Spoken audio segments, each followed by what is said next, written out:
Hello, everyone. My name is Donald Winter, and welcome to English 220W Readings and Poetry. Feel free to call me Prof. Winter, Professor Winter, Mr. Winter. My pronouns are he, him, his, and I have taught here at Delta College for about 8 years. Poetry is one of my primary areas of expertise, so whenever I get a chance to teach readings and poetry, I'm always thrilled. So just to give you an idea of what this class is, it's an online asynchronous class, which means we do not have any scheduled meetings face-to-face or on Zoom. It's all a self-paced week-by-week class, and I will explain more on that in a little bit. But ultimately, this class will expose you to diverse poets, and we will be working on knowing how to and learning to analyze poetry, the processes we should take when reading poetry, and then, of course, I will give you opportunities throughout the semester to work on writing some poems of your own. And we will be performing some literary analysis essays, breaking down like what makes these poems work and the intention behind these poets that we are reading. Ultimately, poetry is an examination of the human experience. So I'm hoping that as we go through these poems, we develop a better understanding not only of being human, but also maybe of ourselves as well. I think that's one phenomenal thing that poetry allows us to do. Now, not everybody in this class will probably have a history or background in poetry. That's totally fine. Some people may have experience both reading and writing poetry. Some people, may be completely new to it. We are all going to be starting out on page one, and I'm hoping that with that context, we will all feel growth as we advance in the next 15 weeks. So, for this week number one lecture video, I not only will be overviewing the course, I will also be showing you our class website on e-learning, and I will be overviewing the syllabus. Last, I will talk a little bit about how to read a poem versus how to write a poem, just some basic processes. All right. So I'm going to do a screen share here and show you our class website. So our class website should look like this right now. There aren't any announcements yet, but once this lecture video is live, there will be. I usually will post the lecture videos not only in the news area, but also under the content section in each weekly module. Now, if you look on the course homepage, you'll see that my instructor profile is here. It shows you my office hours, um, my email, etc. And it will also show you a calendar toggle down here that you can use to determine when due dates are. There's still a few dates that need to be revised on this e-learning website, mostly because the transfer from the prior semester did not work properly. So I have to fix those, but the due dates for week number one should be accurate. Okay. Now, you'll be using the Content tab mostly. This is where you will access our weekly modules. You'll be using the Syllabus tab, obviously, to read the syllabus, and you'll be using the Grades tab to monitor your grade progress. Now, there are areas where you can like just look at the assignment drop boxes. You can look at like the discussion boards as a whole. I usually say you don't need to really use these tabs because I link every assignment Dropbox and every discussion board into the weekly modules under content. So you don't really need to be clicking on a bunch of different buttons when everything is in one place. I try to keep everything simple that way, just to keep things in one place. Now, you can view the class list, you can email people in the class, you can email me through this means, or you can just log on to Microsoft Outlook through Delta College's portal and use that to email me as well. Ultimately, I would recommend writing down my email, keeping it handy, because you may need to reach out to me. You never know. So I'm going to go to the content section here and show you what that looks like. So you'll see that there is like a bunch of different modules here that show like the different weeks and what we will be doing each week. The Student Start Here module, I think I need to double check this here because I don't know if this video works specifically, but it basically takes you on a tour of e-learning, which is exactly what I'm doing for you right now. But you'll see that I have like a link for readings right here. This will take you to the different poems that we will be reading. This class does not have a textbook. I use all open resources linked on the internet, not only to save you money, but the truth is all of these things are out there. I don't really see the point in having a book with all of these things. Okay. Now you'll see that for week number one, if you click on week number one, I always will begin with some sort of task list that describes for you what you'll need to do for the week. This week is pretty straightforward. All you'll be doing is, of course, watching this video, reading the syllabus, and then responding to discussion post number one, which just basically allows you to introduce yourself to the class and to me. I'll do it right here verbally live for you. I am from originally West Branch, Michigan, but I live in Midland currently. And obviously my career interest is in teaching and writing. I do have about over 15 years of writing experience. I have 3 poem collections that have been published over the years. So I have quite a bit of writing experience, and I'm hoping that I may be able to impart that wisdom to you as we advance the next few weeks. Um, Now, when you're responding to this discussion post, what you do is you click on this link right here, you click on start a new thread, you type in your title, and then you type in your responses to these questions. Um, and since this is a 200 level class, I'm venturing a guess that most of you have probably had an online class already. But if anything comes up and you find any difficulty navigating, or you get stuck on something, email me, let me know. All right. But ultimately, while this isn't required for this discussion post, usually I do expect everybody to respond to at least 2 peers. If you want to respond to people for this one, I definitely encourage it. It's good to just get some engagement and interaction going on. But you'll see that I have like all of the modules here themed with everything that we will be doing throughout each week. So, all right. So now looking at the syllabus here. So if you click on syllabus right here, it'll bring up this page. All right. Now I can monitor who has accessed and read the syllabus, so make sure that you read it. If I notice that some have not, I will probably reach out to you and let you know. But some course instructor information, you'll see that you can navigate through this whole thing. You can navigate using these different tabs right here. But truthfully, this is the most important document of the class because it contains not only my contact info, but also the class's policies. But my instructor information right here, you can see where my office is, what my phone number is from my office. I'm only on campus 3 days a week, so I would recommend using email to connect with me. It's a little bit more immediate. I get email notifications to my phone, and I usually will respond with between 24 and 36 hours. I do get about 100 emails a day, so if something slips through and I don't respond to you in that 24 to 36-hour window, I encourage students to send me a second follow-up email. There is no shame in that. Trust me, I am human and sometimes emails can slip through the cracks. So my office hours are on Mondays and Tuesdays. I think I need to update this, but my office hours are from around 2:30 to about 4:30 p.m. And I do online Zoom meetings with students if they want to, so you'll have to email me to set up an appointment for that. Um, Going through this here, this shows you a bunch of different course outcomes and objectives. So by the end of the semester, you'll be able to analyze literature in this subject area, participate in writing to learn activities, and you'll demonstrate an understanding of the cultural and historical context for poetry, for this body of literature that we will be exploring.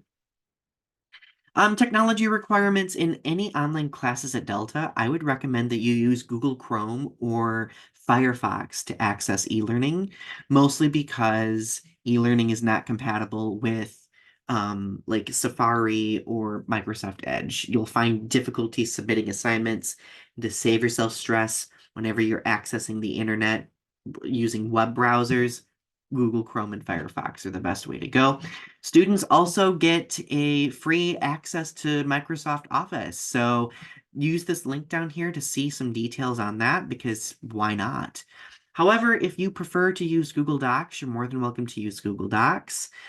P.S. If you are an Apple user, avoid using the word processor Pages because I will not be able to access any of those documents. Try to use Microsoft Word or Google Docs if possible. Also, I assume that being that you're in an online class, you have access to technology and internet. And for some reason you do not, let me know and we can like talk about it and maybe create like an action plan for technology access. Reading materials, all are linked in our e-learning website. No books required whatsoever. And let's be honest, book costs are ridiculously expensive these days. Um, so an assignment distribution right here, this shows you that our class is out of 500 points. You'll be writing 3 papers throughout the semester. The first one, a summary response. The second, you're going to analyze a poem. And then the third paper is comparative analysis, where you'll be analyzing multiple poems and poets throughout the semester. Each of these are meant to build on one another a bit. You're going to be writing 2 poems, an ekphrasis poem and a free verse poem. There will be a final portfolio at the end of the semester where you will be taking what you think your best work is, making edits to them, and then submitting it in a final document. I don't do exams in this class. I don't do exams in any writing class. I don't really think exams are very good in assessing people's abilities in writing classes. It's just me. And then, of course, we will have some conferences where I will be giving you some feedback after you submit a draft. There's going to be an end of semester workshop where you can get feedback on a poem and all sorts of stuff. You're going to be keeping a reflection journal as well. As you go through and read these poems over the course of the semester, I encourage you to take notes. Take lots of notes, all right? Evaluation methods. So I am a very elaborate grader. I leave a lot of feedback. So I leave feedback in a variety of different ways. So when you are, doing, let's say like you're pre-writing, then you're writing a draft, and then you submit a draft of a paper. At a certain point, I will be giving you feedback on a rough draft. I'll give you a bunch of notes to use to like make edits, and then you will use those notes to develop a final draft, which I will also grade using a rubric and some additional notes for you. So grading is fun. I love it. I am able to really just flesh things out well. So I hope that you find it helpful. I say this because I've been in the position before as a student where I've had professors not give me any feedback at all, regardless if I do well or poorly at something. It's just nice to get feedback, right? Um, our class's grade distribution. Ignore this. This is not accurate yet. It needs to be adjusted, but that shows essentially the assignment due dates. Um, Class structure. So, like I mentioned earlier, this class is an online asynchronous class. We don't have any designated meetings on Zoom or face-to-face. So what I do, I tell people that this is a independently worked week by week class. So starting on Monday and ending on Sundays at 11:59 p.m., you'll have the entire week to work on watching lecture videos, readings, discussion posts, papers, etc. Usually things will be due at 11:59 p.m. on Sunday at the end of the week. But if you have like a hectic work schedule, like you're more than welcome to submit things earlier if you want in the week. This is not a class, though, where if you get things done this week, you can start on next week. You can't do that because everything is scaffolded. If you don't fully get feedback or learn things from a particular week and you jump ahead, you might be setting yourself up for failure, and I don't want you to have to do that. So just make sure that you focus on the week that we are in. You can look ahead at future weeks, but you can't complete those exercises yet until they open. So lecture videos, I use YouTube as a repository for my lecture videos, and I will embed them not only in the weekly modules, but also in the announcements. On the announcements page, there may be certain weeks where we don't have lecture videos, but I will let you know about that. Attendance, login expectations, and late work. So attendance for an online class, I base on whether or not you log in and engage with the content. If I've noticed you've not logged in and you've not engaged with the content for a number of weeks, I will reach out to you. I will submit an early alert to see if somebody can reach out to you. Honestly, that's really the primary way that people tend to fail classes like this, is they tend to disappear. So if something comes up, please just try your best to communicate it with me. I'm pretty flexible with late work. I will let people make up things so long as it's not dependent on group work. Um, if something comes up and you have like a health situation, or like a medical condition, if you can get a doctor's note for me, that would be great. Obviously, all they need to say is just like, Susie Q can't do this particular week. I'm fine with that. You don't need to reveal a diagnosis to me. That's your private information. All right. If you are dual enrolled and you have school-related events or standardized tests, let me know. If you have a death in the family, there are some professors who like expect you to submit them an obituary. I think that's morbid. Don't do that. I trust you at face value if somebody has passed away. All right. Um, if no communication is made, I cannot allow you to make up anything, so you'll need to make sure that you communicate with me in a sensible span of time. All right. So just keep that in mind. Um, there's a few other like small tidbits here that I've already talked about.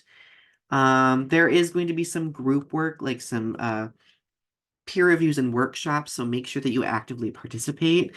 If you do not participate, that could cost you points in the area of professionalism. Um, Graphic and sensitive content disclaimers and mandated reporter statements. So, being that we are in a higher education space and reading poetry that has to do with the human experience, that means that we might be discussing topics ranging from trauma to social injustices to mental health. And being that we are in this space, you might read things that may be socially significant, that might challenge your varying levels of comfort. It might challenge what you've learned throughout your history. Be with that in mind, just know that this is a space in which we are learning about different people's experiences, okay? And we are processing our emotions related to that. So just know that in these conversations, we are fulfilling course outcome number 3, up in the outcomes and objectives, just taking you back up there really quickly. We are demonstrating an understanding of the cultural and historical context for this body of literature, okay? So now there might be some readings that might discuss some graphic content. I will let you know about that, obviously. There might be some assignments where you might be expected to do some self-reflection, like poems, for example. If you write some poems, sometimes people might write about sensitive content. Just be aware that I trust your discussion or your discretion when it comes to what you choose to write about. I don't want you to write about anything that might be detrimental to your mental health. So please be conscious of that. All right. And as a mandated reporter, if you do write something or say something that makes me concerned for your well being or for someone else's well being, I am obligated to report that to the necessary offices on campus. However, just know that I am here for you. Like, your mental health matters to me above all else. And in talking about the, breadth of the human experience, like that's going to be part of the conversation, right? Let's see. Academic integrity. Don't cheat, obviously. Don't plagiarize. Both of those are bad. Uh, Make sure you go through and read these policies here. They're pretty important. Disability resources. Delta College strives to make all learning experiences accessible and inclusive. And we do commit to providing reasonable accommodations for students who have any documented disability slash situation slash condition, whether permanent or temporary. And if they create barriers or, that they might impact academic success, that's significant. So just keep in mind that Delta will work with you when it comes to those accommodations. Just make sure that you reach out to that office and then they will work with me and then we'll all work together to make sure that you are accommodated. Make sure that you read the Title IX Sexual Misconduct and Gender Discrimination in Pregnant slash Parenting Student Policy. This is a very large policy that covers a lot of ground, and you might want to read Delta College's equity statement as well. Delta obviously is equal opportunity and embraces that as its core value. There is a link here to the Student Handbook and Student Resources Index. Make sure that you keep track of those because there might be some very important and relevant information for you on there. And then, of course, we have some technology stuff, some library research services, all sorts of good things you might want to read. Now, when it comes to our course calendar, I do have that embedded in here. This is a more accurate course calendar than what you saw above in the syllabus. This will show you the week, the dates spanning the week, what is due that by the end of that particular week, and then what I will be talking about in lecture for that particular week. Okay. Whew, that was the syllabus. I need a drink of coffee. That was a lot. So, the thing that I want to leave you with today, since we are going to be jumping into the world of poetry, I'm going to talk to you a little bit about how to read a poem versus how to write a poem. All right. Now, I understand that many of you might be coming in with varying experiences in poetry. Throughout the course of the semester, we will be talking about how to analyze poetry in a few different ways. This is, I would argue, the first mode of analysis, the first step into that, all right? Because let's be honest, poetry can be a little intimidating, all right? For many of us, our exposure to poetry throughout middle school and high school is usually Shakespeare, Edgar Allan Poe, Robert Frost, which are all wonderful. They're classics. However, I think we're kind of taught that all poetry is of that variety, and that's not the case, okay? Now, when it comes to reading poetry, I tell people to read a poem 3 times to fully process it, to fully begin developing an understanding. So when you read a poem, obviously, I would say that your first step should be reading to process your emotions. Poetry can often elicit an emotional response because it connects with us on a human level. So read to process your emotions. Ask yourself, like, how am I feeling after reading this poem? What is my reaction? Why am I feeling that feeling? Like, is that a good or bad feeling? You know, so many different things before moving forward. And we do this though because we don't want to get stuck in like the emotional level because while the emotional level is important, if you get stuck in it, then you can't move forward to begin reading to interpret a poem. When we interpret a poem, we kind of take away like that personal reaction a little bit and we read the poem to interpret what its meaning is through what potential message it may have. And the third read through usually has to do with reading to analyze. So on your final read through, this is when you start looking at like the nitty gritty things. Does it rhyme? Does it have meter? Does it have a specific format? Are there any devices like metaphor, symbolism, sensory details? We'll be talking about those later that establish the significance of why the poet is using those techniques. All right. Because at the end of the day, it's just going to help us understand like what makes that poem operate the way that it does. All right. Now, writing a poem, a little bit different, all right? Now, when we're writing a poem, I usually tell people to, especially if they've had zero experience writing poetry, I tell people to follow these four methods. Usually, people who are interested in poems have poetry that they've gravitated to in the past. Your first step should be revisiting the poems that you love because that allows you to kind of examine your favorite poets, think of them as mentors, and understand what their processes are or what their common nuances are in their writing, because that may help us craft our own writing. Now, early on in my poetry experience, I would gravitate to Sylvia Plath. I love darker poetry. So Sylvia Plath, Emily Dickinson. I used to love Robert Frost, like Walt Whitman. Um, what's another poet that really um I would say Theodore Roethke, who was a local poet who became like a national treasure poet. When it comes to nature poetry, I really gravitated to his work, and that really is what inspired me to begin writing my own. So begin with the poets that you love. Make the time and create the space. To effectively write poetry, it's important that you make the time for it and create a distraction-free space for you to work. Start with your experiences. A lot of poets are like, I don't even know what to write about. Start with your experiences. Your own experiences create a foundation, and in many ways, that's a good place to start. Okay. For me, I write a lot about LGBTQ plus issues. I write a lot about my history. I write a lot about like my passion for the environment. I definitely consider myself a nature poet. So like start with your experiences and use those as inspiration to write your poems. And then of course use your senses. Use your 5 senses. This will help you create words, develop comparisons, and help your audience understand your points much more. Okay.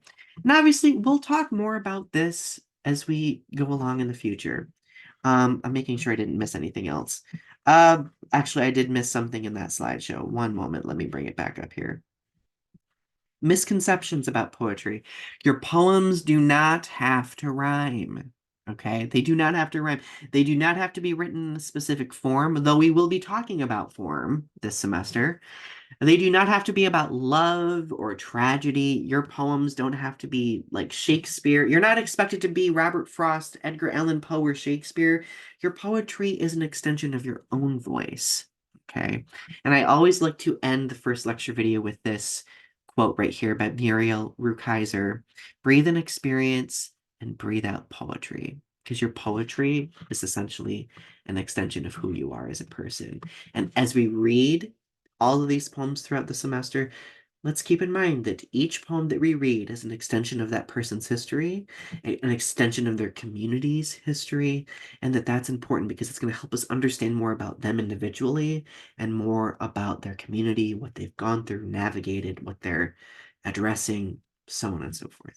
Anyway, I'm excited to work with you for the next 15 weeks, and I will talk to you soon. Bye.